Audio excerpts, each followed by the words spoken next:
Today I'm going to show you how to make homemade taco seasoning. Ingredients that you know what's in there. I just use these mason jars here. It's an 8-ounce jar, but let's go ahead and get started. Okay, so to start off, we're just going to start adding all of our seasonings to the mason jar, and that's pretty much all you're going to do for this. So the seasonings that we're going to add is chili powder is what I just added in here, and then we're also going to add in some cumin.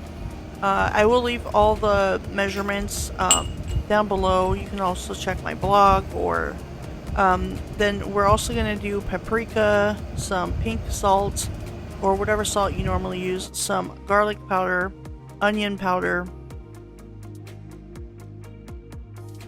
We're also adding in some oregano, some black pepper,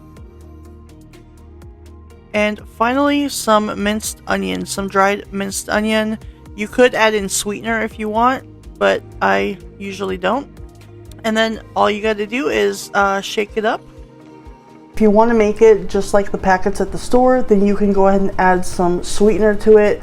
Personally, I don't add in any sweetener because I don't use it.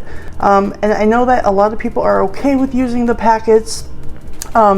They do have sugar in them, so just be careful with them.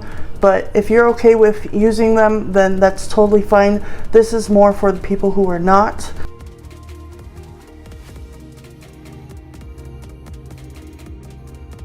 And that is pretty much it. Once you have those all in there, it leaves enough room for you to shake up the jar. So just put the lid on, give it a good shake. Guys, that is how you make some keto taco seasoning.